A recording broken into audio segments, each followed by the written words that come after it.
नमस्कार दोस्तों, स्वागत है आपका इस सीरीज़ में जिसको हम कहते हैं थिंक स्ट्रेट, सीधा सीधा साफ साफ सोचने का तरीका।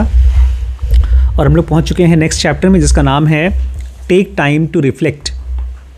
वी लिव बिजी लाइव्स, हम सब के सब बहुत बिजी ज़िंदगी जीते हैं।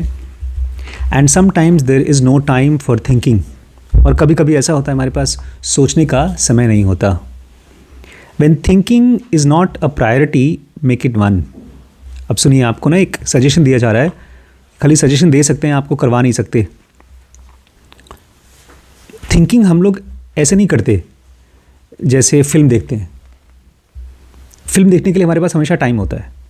जो लोग भी फिल्म के शौकीन हैं या जो लोग वॉक करने के शौकीन हैं वो टाइम निकाल के वॉक करते हैं। लेकिन थिंकिंग हम ऐसे करते हैं चलते फिरते, जैसे हो रही है ब्रीदिंग। कभी हम कॉन्शियसली ब्रीद नहीं करते। यहाँ पर कहा जा रहा है when thinking is not a priority, make it one. जब थिंकिंग आपकी प्रायोरिटी नहीं है तो उसको बनाओ। लेकिन आप तो वैसे ही सोचते रहते हैं, तो ये क्या कह रहे हैं, थिंकिंग को प्रायोरिटी बनाओ। हाँ शिरीष, ये थिंकिंग को प्रायोरिटी बनाने के बारे में क्यों बोल रहे हैं?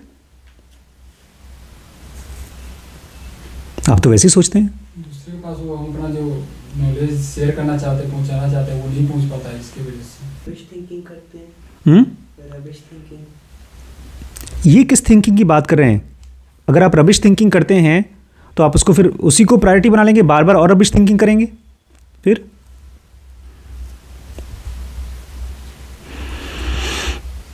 जो आप क्लास में करते हैं ना, बहुत बार जब आप आते हैं क्लास, मुझे बताते हैं बड़े पापा आज मैंने ना सर ने ये बात बोली थी, मुझे गुस्सा आया था, फिर उसके बाद मैंने उस गुस्से को ऑब्जर्व किया और फिर मैंने ये नहीं बोला, ये बोला, गुस्से वाला थॉट नहीं बोला। ये है प्रॉपर थिंकिंग।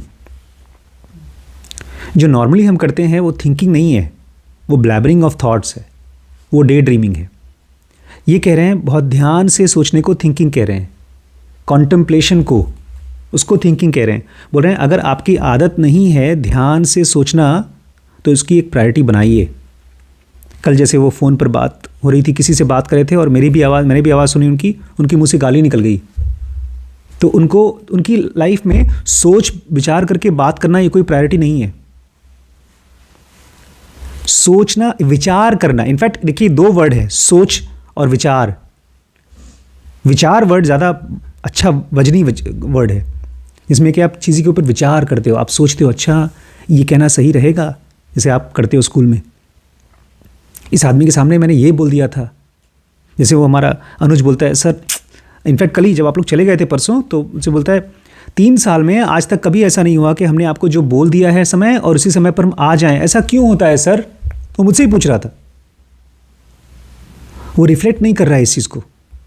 ये कह रहे हैं when thinking is not a priority, make it one. अगर आप इस चीज़ को अपनी प्रायोरिटी नहीं बनाएंगे, जैसे हमने इस घर के लिए ये प्रायोरिटी बनाई है अब कि यहाँ पर गेस्ट्स आएंगे, ज़ेनोगीज़ आएंगे, रहेंगे, और आप लोग भी अपना इस चीज़ के साथ ओके हो जाइए। ये प्रायोरिटी बनाइए इसकी। जब आपकी थिंकिंग प्रायोरिटी नहीं है तो उसको बनाओ। If you don't you will and up like me for a few years ago. अगर आप ऐसा नहीं करेंगे तो ऑथर बोलते हैं मेरी जैसी हालत हो जाएगी। जैसा मैं था, बहुत परेशान था, कुछ साल पहले मेरे साथ बहुत ख़राब हुआ। I didn't reflect on anything between 2012-2015। 2012 से लेकर 2015 तक में मैं किसी चीज़ पर रिफ्लेक्ट नहीं करता था। जो हो रहा है होने दो। And all of a sudden result, all of a sudden I felt overwhelmed and didn't know what to do with my life. वो चीज़ कन्फ्यूजन इकट्ठा होता गया और अचानक से मैं ओवरवेल्म हो गया। ये ओवरवेल्म क्या होता है? बहुत ज़्यादा खुश नहीं, दोनों चीज़ों को बोलते हैं, बहुत खुश को भी और बहुत दुख परेशान भी। जब आप ओवरवेल्म मतलब आप डूब जाते हो किसी चीज़ में। आप खुशी में भी डूब सकते हो, आप दुख में भी डूब सकते हो। इनफैक्ट जब हम किसी चीज़ से ओवरवेल्म होते हैं तो हम यही कहते हैं, जैसे दीदी ने कहा पता नहीं क्यों किया मैंने ये। एक बार मेरे साथ हुआ था जब वो उधर आंचल दीदी मेरे लिए परफ्यूम लेके आई थी, तब मैं ओवरवेल्म हो गई। वो पॉजिटिव सेंस में हुआ। और जब भी आप नेगेटिव सेंस में, जब आप दुख में डूब जाती हैं तो वो भी ओवरवेल्म होता है। तो बोलते हैं मैं ओवरवेल्म हो गया और मुझे पता नहीं था कि मैं क्या करूं। I didn't know what to do with my life. एक तरह से कंफ्यूज्ड स्टेट हो गई। I had a true internal crisis on my hands. और कहा जाए तो सच्चा क्राइसिस हो गया मेरे हाथ में। मतलब मैं अंदर में बहुत क्राइसिस में आ गया। जैसे किसी को हार्ट अटैक हो जाता है तो लाइफ क्राइसिस हो जाती है, यहाँ पर मेंटल क्राइसिस हो गया। मैं या तो ख़त्म हो जाता, डूब जाता, डिप्रेशन में चला जाता, सुसाइड कर लेता, या उसमें से निकल जाता। ऐसी पोजीशन हो गई थी। आर्या पार. Since I had no idea what to do, I started reading more books. तो कहते हैं मुझे पता नहीं था कि मैं क्या करूं, तो मैंने एक बड़ा सिंपल सा चीज़ करना शुरू किया, पढ़ना शुरू किया, किताबें पढ़ना शुरू किया. And I noticed that many smart and happy people kept journals. और मैंने देखा बहुत से समझदार लोग और बहुत खुश लोग, जो बहुत खुश होते हैं, वो लोग अपनी एक जर्नल बनाते हैं, उसमें लिखते हैं.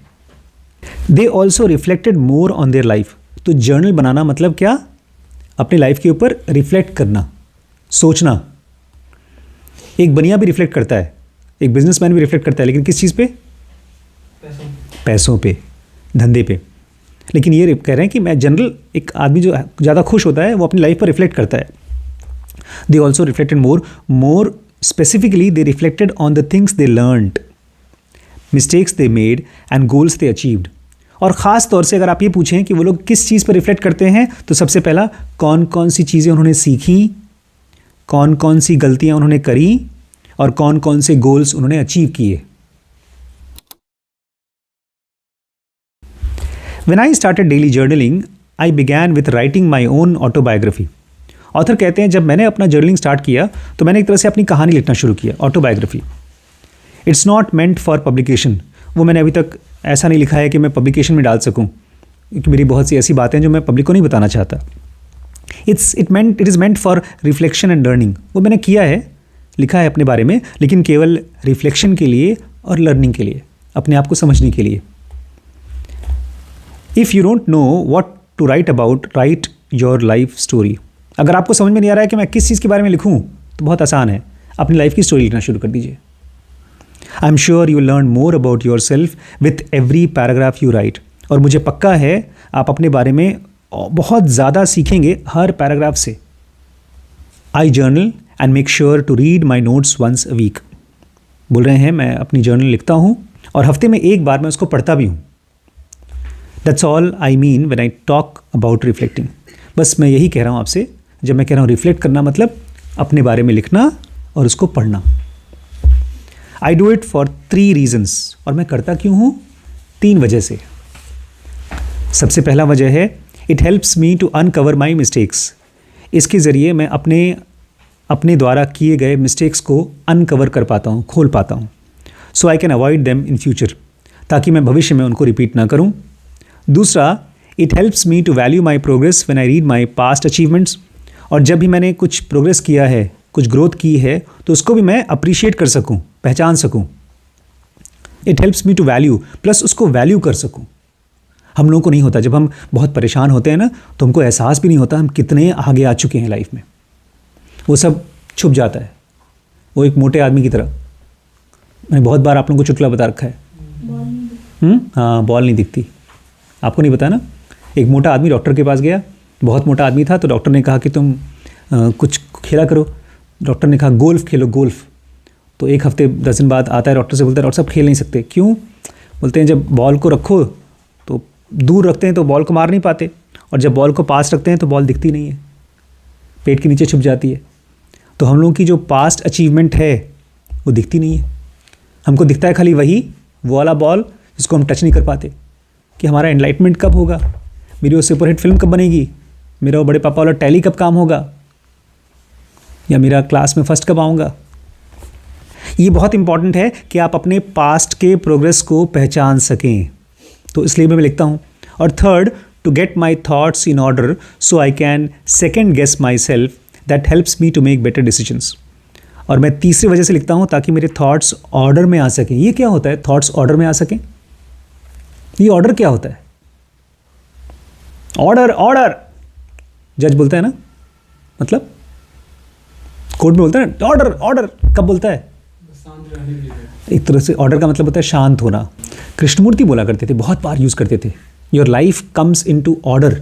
आपकी लाइफ ऑर्डर में आ जाती है. ऑर्डर है नेचर में. अगर ऑर्डर समझना है तो बेस्ट एग्जांपल है नेचर. 4 मौसम होते हैं, वो हमेशा ऑर्डर में आते हैं. कभी भी, अभी सर्दी चल रही है, इसके बाद कौन सा आएगा मौसम? गर्मी आएगा. तुरंत गर्मी नहीं आएगी, वसंत आएगा. उसके बाद गर्मी आएगी, और गर्मी के बाद बारिश, मानसून, हाँ, स्प्रिंग. तो ये चारों ऑर्डर में चलते हैं. और हमारी लाइफ किस में है? डिसऑर्डर में, और हमारे थॉट्स भी डिसऑर्डर में है। तो ये कह रहे हैं मैं अपने थॉट्स को लिखता हूँ ताकि मेरे थॉट्स ऑर्डर में आ जाएं, and I can second guess my self, और मैं अपने आप को दोबारा गेस कर सकूँ कि मैं सही कर रहा हूँ कि गलत कर रहा हूँ। जैसे अनुज ने मुझसे पूछा, सर ऐसा क्यों होता है कि मैं आपको टाइम देता हूँ लेकिन आ नहीं पाता हूँ? वो इसलिए बिकॉज ये अपने से नहीं पूछ रहे थे, इनको अपने से पूछना चाहिए। जब आपको आने का टाइम होता होगा तो मन में और एक थॉट आता होगा, अरे यार ये भी ज़रूरी काम है, वो भी ज़रूरी काम है, चलो कर लेते हैं और सर को बाद में समझा लेंगे। ये एक ऐसा थॉट है जो आपको मजबूर करता है फ़ोन ना करने के लिए, ना बताने के लिए। अगर आप अपने आप से पूछेंगे ना तो आपको पूछेंगे, अच्छा ठीक है, मान लो अगर सर को फ़ोन नहीं करता हूँ तो कैसा फील करेंगे सर? तब आपको मन करेगा बताने का। ये जो सवाल आपने मुझसे पूछा था कि सर हम क्यों नहीं आ पाते, ये सवाल आपको खुद से पूछना पड़ेगा। ये कह रहे हैं जब मैं अपने थॉट्स को लिखता हूँ तो मैं अपने बारे में सेकंड गेस कर पाता हूँ। That helps me to make better decisions, और उसकी वजह से मैं और अच्छे डिसीजंस ले पाता हूँ। In short, I journal and reflect because it is useful. बहुत शॉर्ट में मैं जर्नल बनाता हूँ और अपने बारे में जो भी चीज़ें मैं करता हूँ उसको रिफ्लेक्ट करता हूँ, क्योंकि बहुत काम की चीज़ है। इनफैक्ट मुझे लगता है हम सबको अपना जर्नल बनाना चाहिए हर रोज़, चाहे एक ही लाइन लिखिए, आज मुझे गुस्सा आया, आज मुझे डांट पड़ी, आज मैं अपने काम को बड़े अच्छे से कर पाया, आज मैं बहुत कंफ्यूज्ड हूँ, डेट लिख दिया, एक लाइन लिख दिया। इससे 3 चीज़ें होंगी, आपकी मिस्टेक्स आपको पता चलेंगी, आपने जो प्रोग्रेस किया है। एक हमारे फ्रेंड हैं, बहुत कमाल, उनको जब से मैं जानता हूँ ऑलमोस्ट 6-7 साल से जानता हूँ, रोज़ लिखते हैं, रोज़ जर्नलिंग करते हैं। नहीं, एक डॉक्टर हैं, पैथोलॉजिस्ट हैं। एक दिन ये हुआ कि एचआर में डिपार्टमेंट में भाई साहब थे जो छुट्टियां देते थे हम सब लोगों को, जब हम चंदन में जॉब करते थे। तो उन्होंने कहा, अरे दीपक जी आपसे मेरी बात हुई थी और आपने उस दिन कहा था मुझे छुट्टी आपने दी है। बोलते सर मैंने कहा ही नहीं था, मेरी आपसे मुलाकात हुई नहीं थी। बोलते रुकिए मैं अभी जर्नल निकाल लेता हूँ। दीपक बोलते हैं सर अगर आपकी जर्नल में लिखा है तो पक्का हुआ होगा, मैंने बोला ही होगा, क्योंकि जो चीज़ आप लिखते हैं वो चीज़ पक्का होती है। उसने फिर देखा ही नहीं जर्नल, क्योंकि आपका मेमोरी भूल जाता है, बट किताब नोटेड रहता है, किताब में सब कुछ लिखा रहता है। वो रोज़ लिखते हैं, जो सबसे इंपॉर्टेंट चीज़ होती है 4-5 लाइन में सोने से पहले रोज़ लिखते हैं। तो विजय सोरन, डॉक्टर विजय सोरन हमारे साथ यहाँ चंदन में पैथोलॉजिस्ट थे। अब उनका भी अपना सेंटर खुल गया, हेलिक्स डायग्नोस्टिक। जब मैंने चालू किया तो उसी के आसपास उन्होंने भी चालू किया था। वो आए भी थे, फंक्शन जब हुआ तो आए भी थे वहाँ। तो वही अकेला बंदा है जो मैं जानता हूँ जो रोज़ पिछले 6-7 साल से 10 साल से नया डायरी लेंगे, डेट लिखेंगे, और आज भी अगर फ़ोन कर लेंगे पूछेंगे सर आज कुछ लिखा? बोलेंगे हाँ कल लिखा था, आज लिख रहा हूँ। रोज़ लिखते हैं वो, छुट्टी आज ले ली है, डेट, दीपक से बात हो गई है। वो तो को साइन नहीं कराते, नहीं साइन भी करा लेते उनसे। और यही जर्नलिंग ही है एक तरह से जो पूरा का पूरा सिस्टम है, बैंकिंग सिस्टम है, चाहे कहीं ऑफिशियल सिस्टम चल रहा है, वो सारा का सारा रिफ्लेक्शन ही है। एक डॉक्टर ने अल्ट्रासाउंड किया, उसके बाद जो देखा उसको लिखा।